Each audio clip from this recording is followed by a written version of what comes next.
Lee, welcome to the show. Hey, thanks for having me. I'm excited to be here. Yeah, thanks for being here. I've been to a few Vercel meetups over the past year or so. So I've been in the same room as you, but we've never spoken until now, which is it's kind of funny because I've worked in developer experience, developer relations world for quite some time. So it's kind of a hmm small world in a lot of ways. So I'm surprised we haven't ended up interacting more. But it's great to finally have this interaction now and in this format. So I get to ask you lots of questions and kind of dive into the details here. Yeah, and thanks for coming to the events. That's awesome.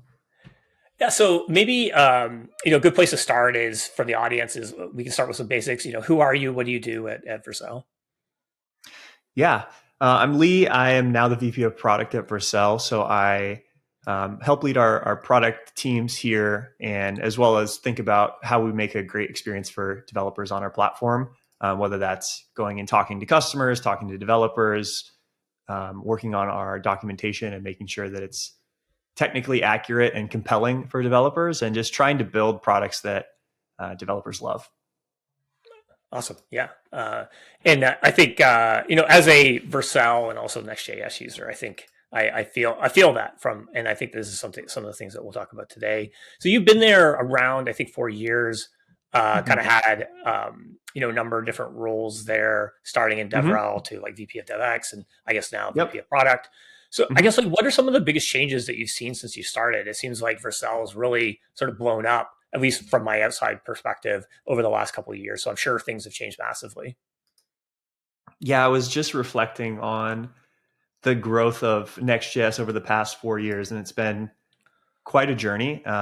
Since I joined, it's grown about 1,000% in terms of monthly active developers. So we now have almost 900,000 monthly active developers, which is pretty exciting to see. Really, some incredible companies choosing to build their web experience with React and with Next.js. So the growth of Next.js has been one part that's been fun to watch, fun to be part of, and also just inspiring to see what our customers are building. With Vercel, I think when I joined, Vercel was, we were a much smaller company, and we were really trying to figure out um, how to take the early success that we had had and help bring it to more of the largest websites on the web. Um, and along the way, I think we've found the right way to think about the value that Vercel provides to the world, and maybe how we're a little bit different than other products or other companies that exist. And the key terminology, the key framing here is that we're a front end cloud. So if you think about AWS, Google Cloud, Azure, these backend cloud type solutions, you can go there and purchase a bunch of Legos, and you can put them together and build your own solutions. And those are really good Legos. They're custom built for specific purposes, like a queue or a database, or some specific need that you need. But we really noticed there was this whole category of services and problems to be solved around just the front end specifically that wasn't really getting the amount of love that we thought that it should get. So we've really focused in on how to create just the best front end experience and a product specifically for the front end developer. And that requires both the framework, which is why we created and maintain Next.js, but also the infrastructure that gets created by using the framework as well too. So we have basically two products that we sell at Vercel. We have a platform for developers, a developer experience platform, and then we also have managed infrastructure. So you come to Vercel's front end cloud and you get to take advantage of deploying any of your favorite frameworks and just having it basically scale automatically with our managed infrastructure. Mhm. So I think historically we've kind of paid more attention to the back end and the infrastructure. I think even in the way that we think about like where hard engineering problems exist. But maybe over time, because we can do a lot more on the front end than we could do even 5 or 10 years ago. And I think what we're essentially asking our applications to do, our front end applications to do, is now like much more sophisticated than it was Yeah. a few years ago. So do you think that is partly why this gap existed and where you've been able essentially to carve ownership or sort of claim ownership over the front end cloud because this gap did exist and no one was really focused on sort of servicing the needs of the front end? Yeah, I think that's exactly it. When we look back, I know that when I was getting started in my career, the types of websites and web applications that companies were building were much smaller in comparison to what the web looks like today.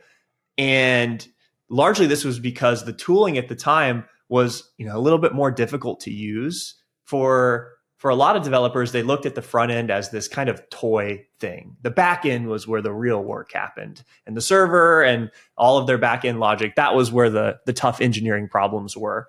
And what the early team at Vercel and what Guillermo and what a lot of the first engineers here saw was that there's some really hard problems to be solved in the front end, both in how you write your JavaScript code or how you build your user interfaces, but also how you make the the center of your digital storefront or the center of your digital property, your .com, how you make that available for customers everywhere in the world, and you make it fast for customers everywhere in the world. And that last mile of, okay, we've got an amazing backend, super fast. Our APIs incredibly fast. They scale up, perfect database architecture, amazing. But now, how do we actually make a product that customers love and want to use? And that comes down to the front end, the UI, the user experience, the design. And that's really where we try to meet these folks at. Because what we found when we talked to a lot of developers, when we looked at the market, was the front end developers didn't really feel like they had a company that was sticking up for them, that was building products for them, that was helping solve their needs, and essentially allowing them to focus on the product experience, focus on the user experience, and let someone else handle all of those bits. And especially as we move forward into this kind of AI first, AI forward world, these tools enable you to spend so much more time just building product code and not having to think about the connective bits between all these pieces. So you're absolutely right that the front end has, maybe 10 years ago was looked at as maybe less than the back end. But I think today, a lot of developers are realizing not only the opportunities for optimizing your front end, whether that's improving the conversions on your e-commerce site or decreasing site load performance, which can have major impacts on your business and on SEO. A lot of more developers are realizing that, and to achieve that, they have to become proficient in the front end, and really that's where we come in. Mm-hmm. Yeah, and I would think that also, consumer expectation has shifted as well. Like as a consumer, what I'm expecting from my application is, different than it was, a few years ago. Like I'm expecting lightning fast. Like I get frustrated if, it isn't immediately responsive. And actually what's happening, it's pretty amazing. If I think back to like when I was in high school, on a 56K baud modem, like praying for an image to load or something like that, Yeah. to where we are now. Like our expectations have shifted, and that's also required a significant amount of technology innovation, and also the scale of what we're doing on the front end has changed, not only with the amount of people that we're serving, also globally, but also in terms of just the amount of code that you're sort of writing for the front end. So that makes it harder for teams to essentially build and scale what they're doing like operationally from like an engineering team perspective versus something that's like a much smaller essentially application that's serving a much more constrained users. And I think that's where it essentially the market has to respond with innovation and also respond with, I think, it's really good engineers starting to understand that, hey, there's like huge opportunities, there's hard problems to solve in this space, and I should take a look at this rather than just sort of focus on the back end or the back downstream services. Yeah, absolutely. Mm-hmm. So you talked a little bit there in your introduction about sort of your focus at Vercel on sort of the developer experience, making sure that's really good. But Mm-hmm.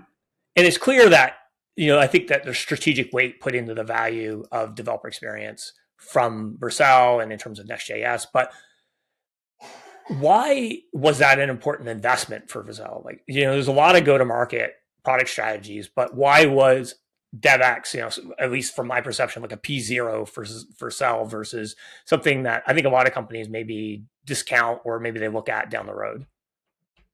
Yeah. Yeah. Well, first and foremost, our team are tool builders. They're people who care about the craft because they build and improve and sharpen their own tools, and that helps them create better products. So we have this cycle of caring about the craft of building a great front end, building a great product, having good tools that enable us to actually do that, and making tools that satisfy that demand for ourselves. So we care about the developer experience on a really fundamental level, because not only is it helping scratch the itch of us building great tools to help us build better products, but interestingly enough, that's the same thing that our customers want as well too, especially when we can validate that, these tools actually enabled us to build really incredible things as well too. So developer experience from the start has always been a foundation of how Vercel thinks about the world, how Vercel thinks about building great products. Um, and we've had the opportunity to inject that into basically everything that we do, both at the framework and Next.js level, trying to make sure that this is a smooth experience for customers, but then also, the little bits of polish and user experience and developer experience wins that you can have when trying to make a platform that kind of takes away all of the hard parts about getting your website or web application online. So I'll give you one example of how we think about implementing some great developer experience. We have a philosophy that we call framework defined infrastructure. And if you think about how the majority of front end teams have been building their applications kind of up until now, let's say, they spend a lot of time taking the framework code that they write and then also writing this intermediate layer of infrastructure as code, which that's even improvement over the past when there was an infrastructure as code and you were manually building out all of your infrastructure in some settings pages inside of AWS, right? Then there was the Terraforms and the AWS CDKs, and there were more tools that allowed you to at least check this config into version control and have a review process on it, right? That's helpful. That's definitely an improvement over the previous status quo. But revisiting that experience kind of from the first principle of what's the best experience for developers. Well, when I'm trying to build a great product and I've got this powerful framework, I actually don't want to have to think about the wiring of the bits of, okay, I'm rendering my home page, I'm creating a home page. How does that actually turn into a file that gets cached on an edge network somewhere? How does that actually turn into compute that is able to serve up a dynamic personalized version of my page? So this idea of framework defined infrastructure is you write code in whatever front end framework you want, whether it's Next.js or any of the other 30 plus frameworks that we support, and you deploy to Vercel. And the developer experience part here is we took the hard part of figuring out how to map those framework outputs into global infrastructure, into managed infrastructure, and we just built that part for you. So we maintain the layer of adapters essentially that convert that code for you. So you just write your code, you push it up, and we'll take care of that part. So how far do you think you can go with this sort of approach of, a framework infrastructure? Like, does a company reach a point where this no longer scales and they kind of have to go in and actually have their own infrastructure team to go and sort of turn the right knobs and so forth? Yeah. Or can I go from very beginning ideation stage to global scale with massive reach? So developer experience can't come at the cost of observability. So while framework defined infrastructure is great and it's awesome that you can build small to large applications with this, that doesn't mean that you should sacrifice being able to understand what the generated outputs of the managed infrastructure are, because at the end of the day, you're still responsible for ensuring that your product is online and that your customers are seeing a great experience. Of course, we're going to manage that infrastructure for you, but you want to ensure that we have that relationship where you understand the observability of your system, whether it's user code that you introduced that could have been a regression, for example. We give you tools kind of to deal with that. So I guess going back to your question, your framing, is there a point at which this framework defined infrastructure doesn't work? And what we've seen is that for hobby projects, for small to medium sized businesses, and even to some larger enterprises, this approach can work really well because you're effectively building what I like to call a majestic monolith. You write your code, maybe in a monorepo, maybe not in a monorepo, where you have this co-location of what traditionally was kind of a separation of your front end and your back end connecting defined code. Because as front end has evolved, a lot more of that, what was traditionally like this layer of code in between to connect your front end and the back end, has actually moved closer towards the front end. And the back end is more of the queues and the databases and the separate parts like that. So in this world, in your majestic monolith that you're deploying to Vercel, you write code like it's a monolith. But then the framework defined infrastructure takes the outputs and gets to optimize each of the parts individually. So it can determine, okay, this page, we're not doing any user personalization or customization. Let's put that behind an edge network. Let's add the correct caching headers. Let's just make this thing really fast and put it close to users all over the world. This page or this component on a page is doing something dynamic. It's looking at the incoming headers. It's looking at the cookies. We're trying to do some kind of personalized banner for users returning to an e-commerce experience. For that, we're going to need to run some compute. So we're going to have some compute that we can put close to our database and make it really fast to essentially have this personalized experience on our site as well too. So we talked to a lot of customers that this approach works really well, but for the largest customers that we work with, they still have, completely separate teams of folks who are building their traditional backend cloud, backend infrastructure.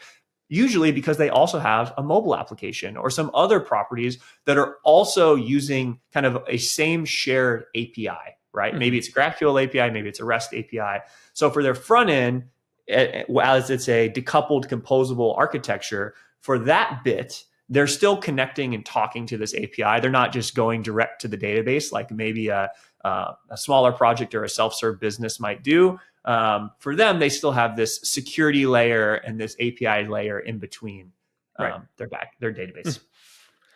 And then how does that sort of mapping or translation happen? Is this like more of like a heuristic based translation that's happening, or is there some sort of machine learning component to figure out how do we actually optimize this based on what someone's trying to do on the front end?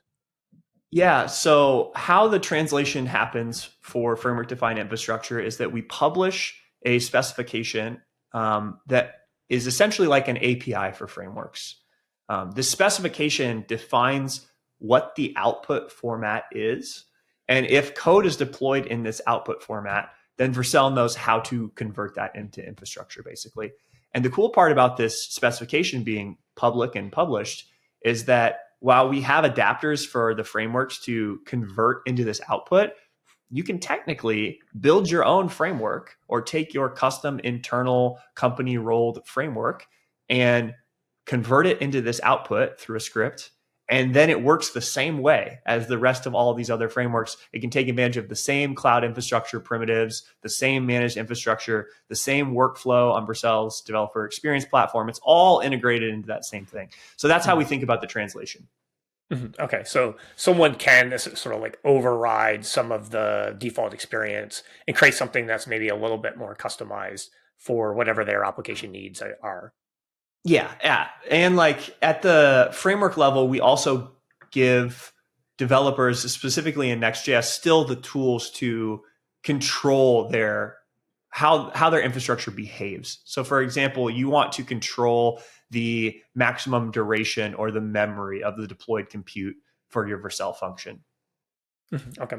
So I want to get your thoughts on how AI sort of fits into this world, both on like the DevX side and some of the investments that Vercel is making. With all the development happening in Gen AI space right now, improving developer productivity, like GitHub Copilot was of course a big one from a little over a year ago. What are your thoughts in how generative AI is going to change what it means to have a great developer experience? So we started seeing a large increase in the amount of developers deploying AI applications to Vercel. Really, I would say at the beginning of this year, at the beginning of 2023. And when we started to look, a lot of this corresponded with the growth of OpenAI and ChatGPT, I think, but Hmm. also the amazing number of open source models that are being created and generated, and developers looking for a way to run compute that then talks to these models.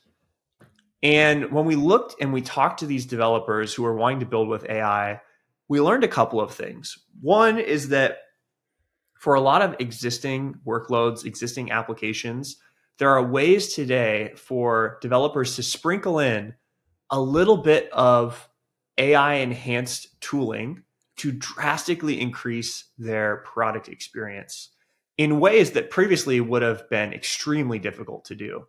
And this is really bringing this whole new revolution to the front end, especially when you think about natural language interfaces. I think the most common one that we've seen from talking to customers is similar to how ChatGPT got so popular with a chat interface, is taking that same idea of talking in natural language to every other part of the front end, every other part of your business. So maybe that's, how can I write natural language and query my database? Maybe that's, how can I write natural language and look at all the documentation and support articles on my site and get really good responses for how to debug an issue or how to get help rather than having to wait to talk to a human, for example. And for a lot of these customers, they're coming to Vercel because we're able to help accelerate how fast they can take advantage of bleeding edge technology, the latest technology. It's been interesting because as technology waves have happened in the past, there was a lot of innovation and a lot of excitement around crypto. And we saw a lot of those customers also explore, what does this mean for us on Vercel? And we're still seeing some folks doing that as well, too. It's a much larger wave, I think, with AI as well, where customers are seeing more clear opportunities of how using large language models, AI tools can help make their product better. So that's step one. That's what we've seen a Hmm. lot of people do today. Now, what we're starting to see is a lot of newer customers, startups that operate inside larger companies, take a look at their product and reimagine, what would this product look like designed in an AI first world? How would we change the front end? How would we innovate on the front end to provide a product experience that previously was impossible to do? And this spans across basically every single industry, even Vercel's own product. We're thinking about, how are there ways in a world where you have this powerful large language model at your side, whether it's an open source model or some larger foundational model, how do you take these and enrich the entire experience? And when you start to go down that path, the design and the user experience of the front end looks drastically different than maybe the last generation of websites. So these customers are coming to Vercel, they're using Vercel's front end cloud, and we're helping them accelerate towards getting ahead of their competitors, building out this AI first advanced version of their site, this AI native experience. Hmm.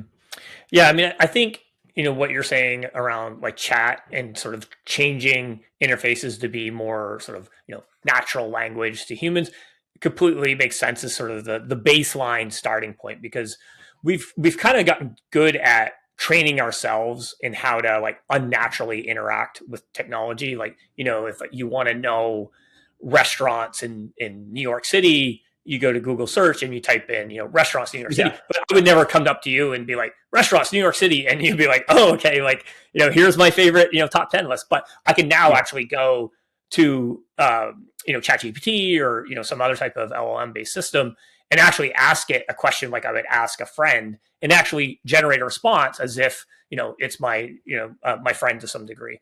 And then I can ask follow ups and have like an actual like human conversation. And I think that's transformative. That's kind of like the baseline. And I think where another opportunity in the space is, and I'm curious to hear if you're seeing something similar, is around like actual like adaptive UI. So I think especially complicated products, if you think about interacting with AWS's like console and the like 1,000 products that they have in there, you're kind of faced sometimes with this choice of, am I in beginner mode or am I in expert mode? But Hmm. if we are using actual generative AI, we can actually create adaptive UI that kind of learns what is the right set of options to provide something. And I think Microsoft, they tried like a very rudimentary version of this in Office years Hmm. ago with an adaptive ribbon. Didn't really work out, but I could Yeah. see essentially sort of all UIs becoming a lot more personalized based on how people actually interact with the tool and what their needs are. Yeah, our vision for the web is a web that's very dynamic and personalized and fast everywhere. And Mm-hmm. this has been the journey for the last, 8 years of Vercel, and will be the journey for the next 8 years as well too. Just how do we continue making this better and better and better, faster, more personalized, more dynamic? But to step back a little bit, I love what you're talking about around adaptive interfaces. I want to talk a little bit about how we've been thinking about this and what we've been building towards here. So I talked about at the beginning of 2023, we started to see a lot of developers wanting to build AI applications on Vercel.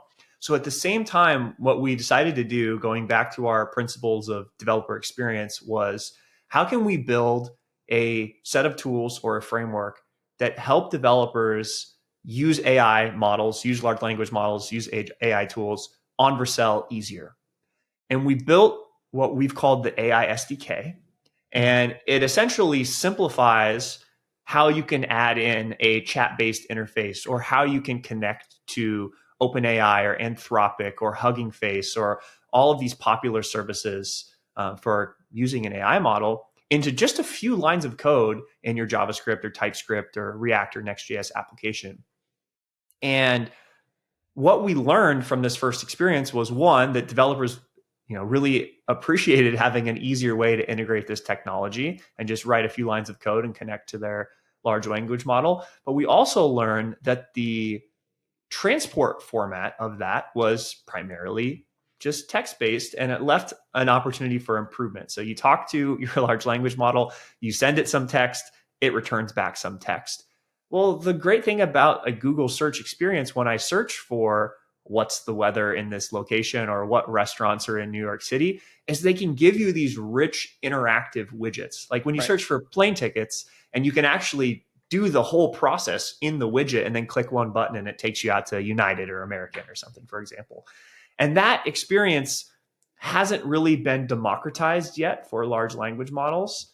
The amazing, incredible thing about Google search is they've built such a dynamic, personalized application with all of these widgets, and it's still so fast.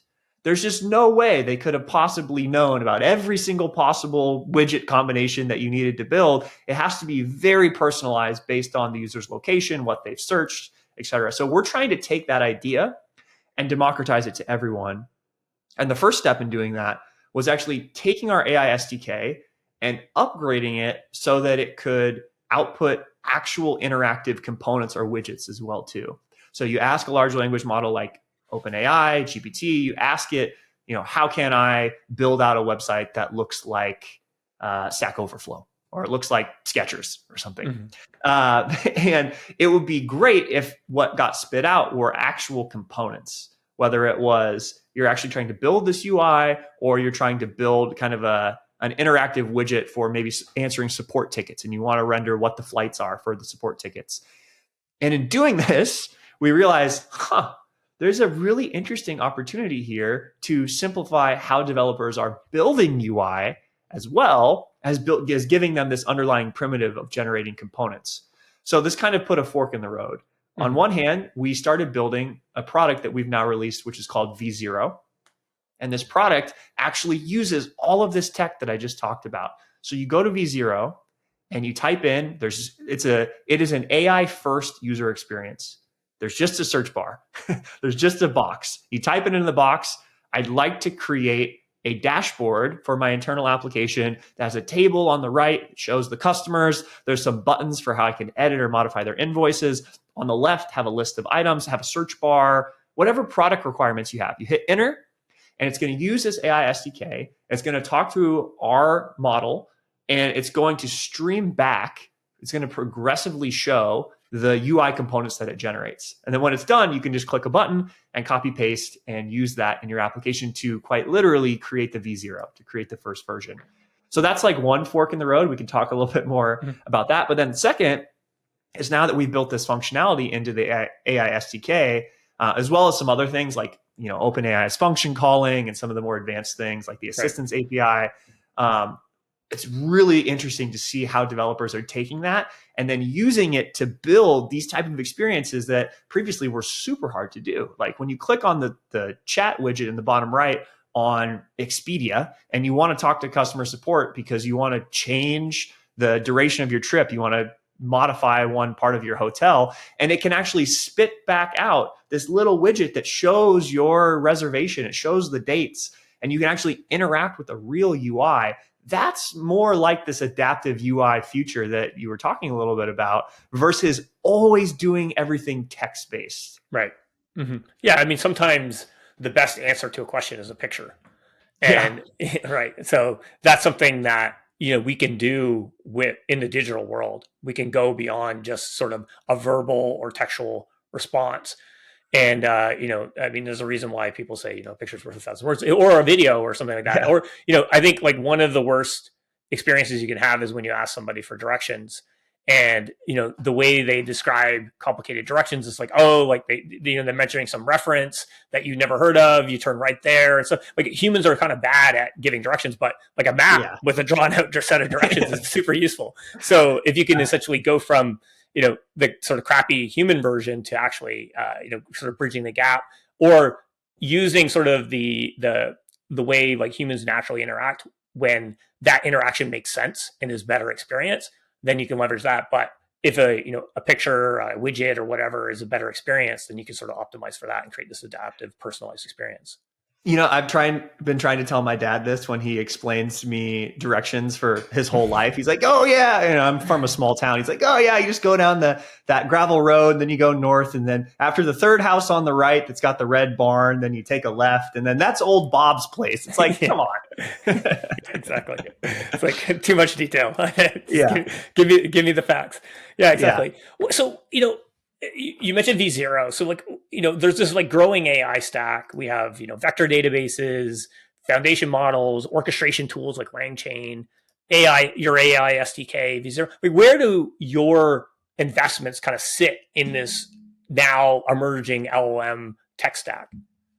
Yeah. So we've always cared a lot about the actual framework that's enabling the developers, which is why the first bits that you saw us work on were the AI SDK, similar to how in the front end framework space we work on Next.js. So the AI SDK is like our investment into that tooling for developers. On the product side with V0, it's trying to build a product that makes it very easy to get that first version of your UI. But in terms of the entire landscape and how we want to work with the growing number of providers that pop up every single day, there's new open source models. It seems like basically every week there's a new breakthrough, which is super exciting. We've tried to build the SDK in a way that it can integrate with basically any of these providers. And then also, as we're continuing to make the product better for V0, as there's new technology, new breakthroughs that are released, we're able to integrate that back into the product. So for example, I don't know if it'll be out by the time this is posted. Maybe it'll be shortly after, but you'll have the ability to upload images to V0. And then rather than typing things, you can just use an image, which is even easier sometimes. And then I guess the last bit here is just Vercel as a whole, as a front end cloud for all of our customers. How are we helping them accelerate their AI adoption journey? And the great thing about having this kind of headless composable architecture is that because we're just focusing on the front end first, the experience first, we can integrate with whichever tool these customers want. Sometimes it's their own kind of private version of an open source model that they've trained on their own data, that they've put behind their private infrastructure, behind an API, but they still want to integrate it into their product in UI and front end experience. And we can still help them accomplish that. Mm-hmm. What was the reception when you first, teased V0? I think it was originally launched as sort of like private beta. Yeah. The initial reception was really interesting because a lot of developers, I think, struggle from a problem that I've also struggled with, which is it's almost like writer's block for building out your user Right. interface. You kind of start to learn what good looks like after doing front end development for a while, but going from 0 to 1 is actually harder than it seems sometimes, especially with CSS. CSS is a very deep, deep subject. Like there's a lot to learn to be very proficient and masterful with CSS. And for some of our best engineers at Vercel, some of the people that I've worked with who are just incredible engineers, both on front end as well as on back end, some of them still aren't the best CSS experts in making something look, really beautiful, really polished. And the cool thing that we think V0 can help accelerate for them is getting a version of their UI that's actually a good place for them to start aesthetically. It's actually, pleasing to look at. It's got the right breakpoints for mobile, which is, sometimes can take quite a bit of time to do for how they actually visualize what the configuration for putting all these pieces together would be. So the initial reaction, I think, was really focused on that. And also how they could then use this technology to speed up their workflows that they do every day. For us internally at Vercel, it's been really useful to use V0 to especially build parts of our tooling internally that isn't as much of our main like customer facing products. It's actually a lot of the internal tooling, because you're trying to get a very specific need done, and you want a UI that looks good, that's easy to use for all of the internal employees building something. And typically with internal tools, with let's throw it in the bucket of like tech debt. When you're trying to make updates to tech debt type things, to continuous improvement type things, to like some little configuration to change a support value, you're probably not going to spend that extra mile on really getting a great UI. At least for me in my career, most of the internal dashboards or tools that you see like aren't the best designed things. Yeah, you'll be like, yeah, this was definitely designed by an engineer. It's like or minimum scaffolding to kind of hold this thing up. It's a plain input with no CSS, right? It's just the most simple thing ever, which sometimes that's fine, right? Mm-hmm. But the cool thing about V0 is that you're able to chat with this model that allows you to get a better looking version of these tools, which can have some serious impacts on the productivity of your engineering and your support teams when they're able to, more quickly build internal tools and refactor internal tools and still own all of that code and that experience internally if you need to connect to private APIs or you need to, add in some custom logic. It's been a powerful combination for us. Mm-hmm. Do you think tools like V0, GitHub Copilot, like these other tools that are making it easier and easier for people to kind of, put in a prompt and generate, spit out code that you can actually copy and paste and like use? Is that changing what it means to be an engineer and developer in any way? Or maybe it isn't right now, but if we sort of fast forward a year or two, where if we continue at this sort of exponential growth curve in AI, is it going to change what it means to be an engineer? Yeah, I think it's already happening. I know for me, AI tooling has accelerated the rise of copy paste, and copy paste as a good thing, not as a bad thing. I think maybe traditional engineering software design wisdom, a lot of folks have really stressed the importance of dry, don't repeat yourself, try to create these perfect abstractions. And in a AI first world, abstractions are still good, but there's also a lot of value in being a little bit more explicit and making it very easy to copy paste and distribute code throughout your application. For example, at least from my experience now, becoming more of an AI engineer, using more AI tools in my day-to-day workflow, I find myself spending a lot of time in a workflow that looks something like this. I have an idea for an improvement I want to make to my site or a new product that I want to build. I'm pair programming with V0 and ChatGPT, or my favorite large language model. I'm able to use V0 to help scaffold out that first version of the UI. I recently built like an email clone, and I just kind of typed in the first version of what I wanted this thing to look like. It gave me the code, copy pasted it. Okay. Now I'm onto the logic. Okay, now I need to, when you click on the button, I want to have a form. That form's going to add a new row into my Postgres database. So now I'm pair programming with ChatGPT. Okay, spit out a SQL query that's going to allow me to do this, but also sort by this and limit to 100, and also do 2 joins on these other tables. Does this schema for my database look correct? Okay, awesome. Just checking. Just want to make sure.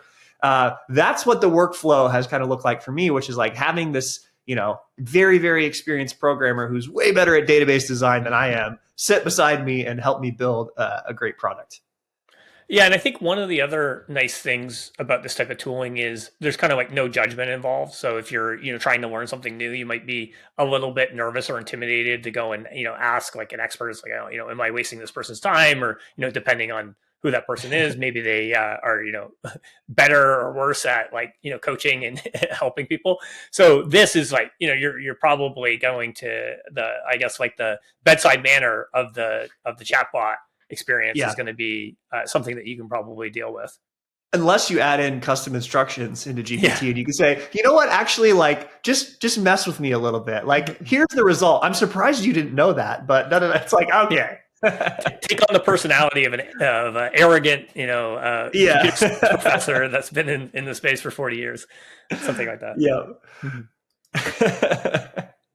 So in terms of V0, can you talk a little bit about sort of what's going on under the hood? Like how is the model built? Like, are you using existing open source AI tools? Like, how are you sort of also translating, presumably, what is a textual response into these like widgets?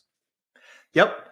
Yeah. So I talked a little bit earlier about the SDK and how that's kind of been the foundational part of what makes V0 successful. The V0 tech stack is actually end to end Vercel.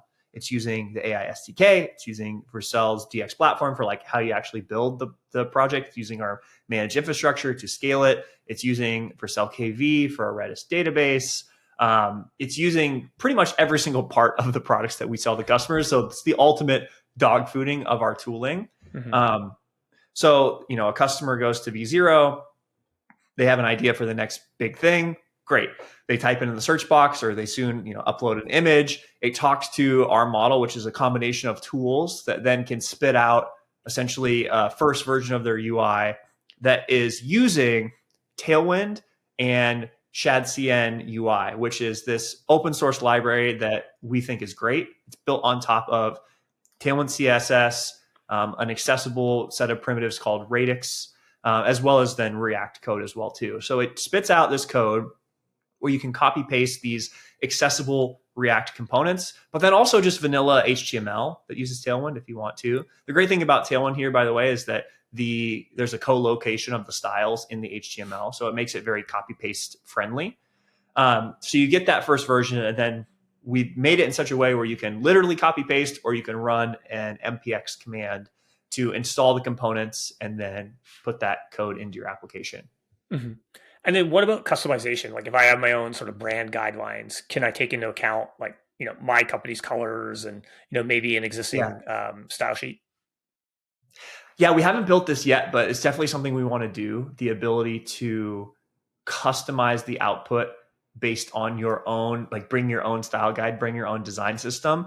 The way it works today is that the primitives that we're building on, the UI component library that's integrated with the output, it does give you some levers around, I want to change my spacing style and my topography style and my color palette and all of these different things to give you a pretty unique look and feel. There's some good examples of like how this works. And Tailwind also is like pretty customizable in terms of all of the different scales in your design system. But I think what will make this even better is if you can actually literally bring the components that are already in your existing potentially private design system as well too, and then output those. Like for example, we use V0 as well for internal components that are part of our design system, our component library to build Vercel as well too. So yeah, I think that will be a very exciting addition. Mm-hmm. Is this primarily focused on or limited to like component design? Like I want, a better, checkout page, or can I go and actually create like a multi-page experience with this? Yeah, so today it's kind of focused on a single route, a single page. And Mm-hmm. inside of that page, there may be multiple components. So it's more than a singular component. It can do a full page. I would say it's the best at singular, like a focused component today. And when it starts to do a full route, it's a little bit like there's more things that need to be stitched together, and it might take a few more follow-up iterations or additional prompts. Typically, when I'm building a full page, like I'm building this full email client, I think it took like 5 prompts for me to get something I was really happy with. First prompt was pretty good, but then I was like, actually, move this sidebar up a little bit, add an icon in the top right, this other thing here. So it's okay to have a few more iterations on top of there. In the future, we might try to make it easier to design like that multi-page experience, but we're kind of waiting to see how things shake out after Mhm. early customer feedback. Yeah, and I imagine like more things can go wrong, sort of the bigger the scope of it, right? Where you're essentially Yeah. creating a bigger surface area for potential errors or mistakes.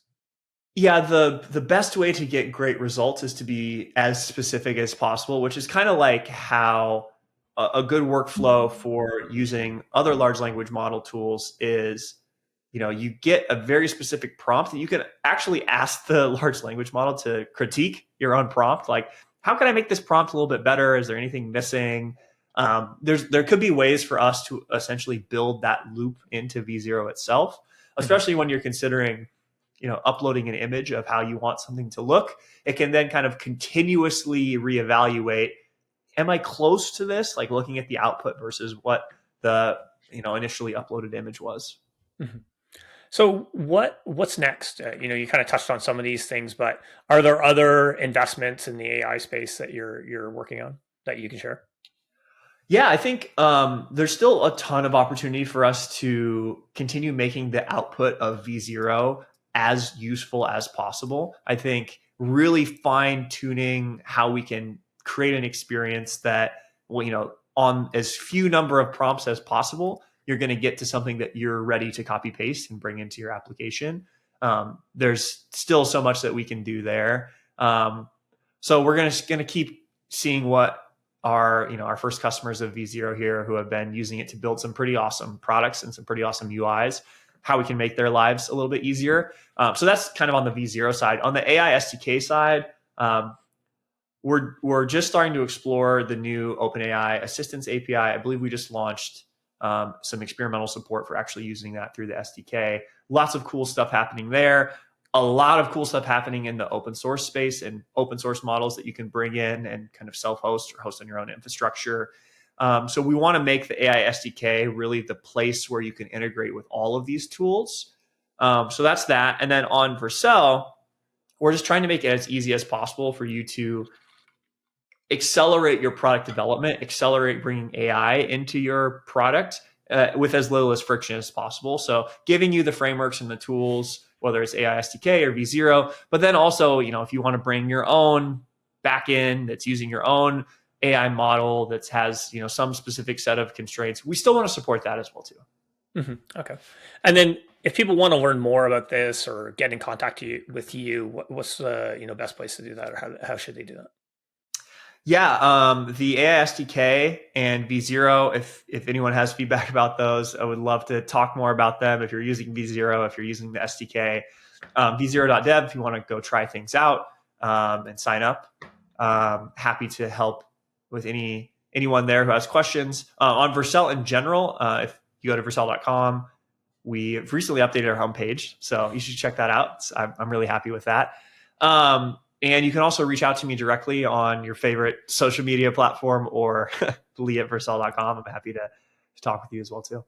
Awesome. Well, Lee, thanks so much for being here. I'm glad that we're finally able to connect in some fashion. I've been a big fan of Next.js for years. I use it for pretty much all my sort of demos and side projects, and use the Vercel platform. And I'm really excited about a lot of the work that you're doing in the AI space. I think it's different than a lot of what other people are necessarily focused on. And I think that this kind of laser focus on the front end, making AI accessible to any developer, is something that is needed, and it's kind of the way of the future for how we're going to build a lot of these types of applications. Yeah, thanks, Sean. I appreciate that. Yeah, it's been fun. All right, thank you, and cheers. Yeah, thanks for having me.